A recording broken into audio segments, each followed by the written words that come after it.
कृष्ण। यी त नारायण हुन्, होइन होइन, नारायण समान गुण भएका हुन्। के भन्ने भने गर्ग पनि छक्क पनि हो। तब भगवानको नाम कृष्ण अनि बलराम भयो। ब्रजवासीहरूले अहिले पनि कृष्ण भन्न जान्नु हुँदैन क्या, भन्नु किसन किसन किसन भन्नु। यशोदा माताले भन्नुभयो, ए यस्तो अप्ठ्यारो नाम कृष्ण बलराम, मेरो छोराको नाम त म आफै राख्छु भनेर काले भनेर राखिदिनु। अब भगवान बढ्दै हुनुहुन्छ। अब त भगवानका ती साना चरण कमलहरूले टेक्दै ओरतिर परतिर सबैतिर पुग्न लाग्नु। अब त भगवान बाहिर निस्किनु भएका भगवानका सखाहरू पनि भेला भए। यसो सखाहरूलाई हेर्नुहुन्छ, सखाहरूलाई हेर्दाखेरि त सबै न्याउरे छन् क्या, लुते ल्याङ्गा। होइन हो केटा तिमीहरू केही खाँदैन, यति लुते सक्थ्यो।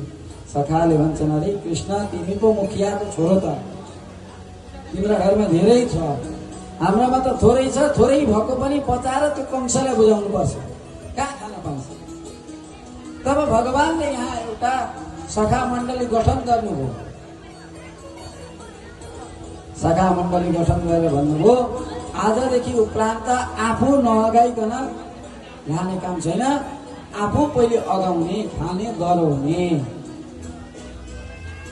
झिकेर खाने, चोरेर खाने, फुटाएर खाने, खाना चाहिँ पहिले आफू खाने। चोरेर खान त सकिँदैन नि त, तिमी सक्छौ चोर्न भन्दा रहेछन् क्या कृष्णले साथीहरूले।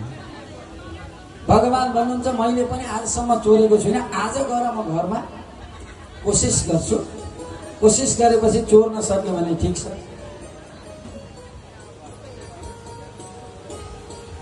तब भगवान घरमा जानुभयो। घरमा गएर यसो माता के गर्दै हुनुहुन्थ्यो, माताले थाहा नपाइकन सट्ट भित्र भण्डारमा पस्नु भएछ।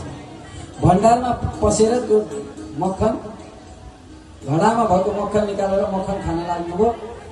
यसो भुइँमा बसेर खानुभएको। अब नन्द बाबाको घर विभिन्न मणि माणिक्यले सजिएको छ, त्यहाँ भित्तामा चाहिँ त्यो सिसामा आफ्नै प्रतिबिम्ब देख्नु भएछ। भगवानले आफ्नै अनुहार देख्नुभयो। आजसम्म ऐना देख्नु भएको थिएन, अब आफै हो भन्ने चिन्नु भयो। बडो गाह्रो हुन्छ त्यो नचिन्दा। एकजनाले भर्खर बिए गरेछन् क्या, विदेशबाट आएर बिए गरे। विदेशबाट आउँदा एउटा ऐना ल्याएको रहेछ, त्यो ऐना चाहिँ एटेजीमा राखेको रहेछ। विवाह गरेर ल्याए, श्रीमतीलाई भित्र राखिरहेछन्। अनि बेला बेलै गएर त्यो एटेजी खोल्दा रहेछन्, हेर्दा रहेछन्, ती राख्दा रहेछन्। अब ती भर्खर आएकी दुलैले, श्रीमतीले विचार गरेन्, होइन बेला बेला आउँछन्, एटेजी खोल्छन्, हेर्छन् के रहेछ त्यहाँ भनेर ऊ बाहिर निस्किँदा बेला गएर हेरेन्। उनले कहिले ऐनादेखि गिर्दैन रहेछ, ऐना रहेछ त्यहाँ। उठाएर यसो हेरेन्, हेर्दा त कुरो यस्तो रहेछ र पो बेला बेलै हेर्ने भनेर ढोका लगाएर आग्लो बोकेर बसिन्छन् क्या। ती भित्र पस्यो। भित्र बस्दाखेरि त्यो एटेजीमा त्यति राम्ररी राख्ने, अनि मलाई पे गरेर ल्याउने भनेर आग्लो उचाल्दिरहेछ। के राखेँ मैले त्यस्तो, हेर्नु त त्यहाँ कति राम्रो फोटो छ, दुवैजनाले हेरे, दुवैजनाको फोटो छ। तपाईँले हेर्दा चाहिँ दुईजनाकै देखिने बनाउनुको फोटो, मैले हेर्दा चाहिँ एउटाको मात्रै देखियो, त्यति राम्ररी रहेछ भनेर भन्न लाग्यो। तब ती सज्जनले भन्छन्, अरे प्यारी यो त ऐना हो, यो त तिम्रो प्रतिबिम्ब हो। त्यस्तै भगवान पनि चोरमा पस्नु भएको, मक्खन लिएर बस्नु भइरहेछ। तर उता के भइरहेछ, प्रतिबिम्बमा आफ्नो अनुहार देख्नु भएछ। अनि देखेपछि त्यो प्रतिबिम्बलाई भन्दै हुनुहुन्छ भगवानले, भ्रातरमावादमातरं मम समो भागस्तवापि हितो। हे भाइ सुन्नु, मेरी आमालाई चाहिँ नभन्दैन, बरु भाग अपि, तिमीलाई म भाग दिन्छु, तिमीलाई पनि खुवाउँछु, तर मेरी आमालाई नभन, आमा त कडा हुनुहुन्छ, सिर्कनाले कुट्नुहुन्छ भनेर लाउ खाऊ भन्दै आफू खाने, अनि एक गाँस चाहिँ आफ्नै प्रतिबिम्बलाई भाइ खाऊ भन्दै खुवाउँदैछ। बाहिरबाट यशोदा माताले सुन्नुभयो होइन कृष्णभित्र के गर्दैछ भनेर बोलाउनुहुन्छ। कृष्ण क्वासी करोसी किम पितरेति। हे कृष्ण क्वासी किम करोसी, के गर्दैछौ त्यहाँ तिमी भित्र? श्रोतैव मातुर वचः, आमाको वचन सुन्ने बित्तिकै के भन्छ? भन्नुहुन्छ कृष्ण माता का एष नवनीतमिदं त्वयिदं लोभेन चोरयितुमद्य गृहं प्रविष्ट। आमा, हाम्रा घरमा त मक्खन चोर्ने एउटा चोर पसेछ भन्नुहुन्छ। आमा भित्र आउनुभयो, भित्र आएर यसो हेर्नु, यहाँ पनि मक्खन लागिरहेछ, यता पनि मक्खन लागिरहेछ, हातमा पनि मक्खन लागिरहेछ। अनि यसो देखाउँदै भन्नुहुन्छ भगवान्ले, आमा हेर्नु न यो चोरले मक्खन चोर्दै रहेछ कि, अनि यो चोरलाई कराउँदैछु म। यही चोरले चोरेको भन्नुहुन्छ। यही चोरले। अनि तेरा गालामा लागिरहेछ त भन्दा यो चोरले लगाइदिएको, मैले लगाएको होइन। अनि हातमा पनि लागिरहेछ त आमा, त्यो तपाईँले लगाइदिएको चुराले यति तातो भयो कि, अनि यो मक्खनको भाँडामा हात लगाउँदा ठिक हुन्छ भनेर यो तातोबाट बस्न लगाएको भनेर भगवान्को यति माधुर्य लीला छ।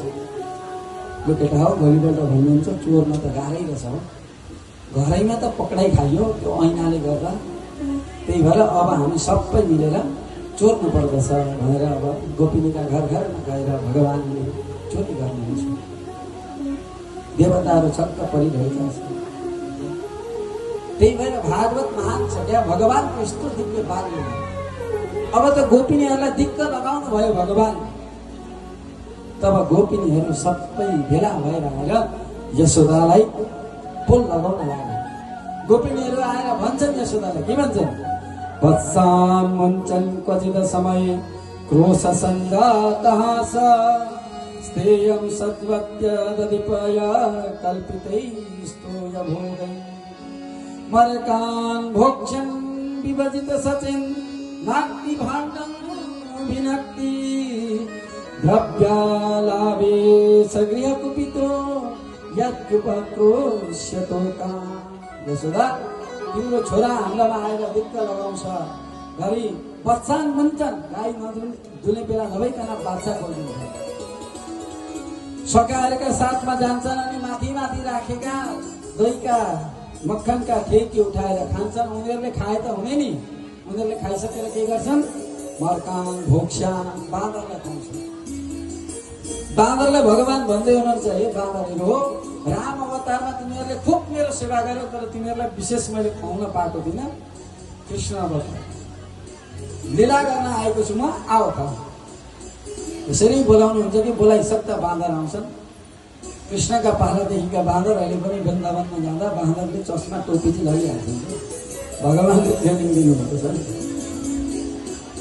तब यशोदालाई गएर भन्छन्, अनि यशोदा माताले भन्नुहुन्छ भित्र अँध्यारामा राख्नु नि त भन्दा तेरो छोरो भित्र पसिसक्दा कहाँबाट प्रकाश आउँछ दिक्क लगायो भनेर भन्नुहुन्छ। आउनुहोस् भगवान्को बाललीलाको सुन्दर भजन हामी श्रवण गरौँ। भक्तवत्सल भगवानको, आनन्द कन्द भगवानको।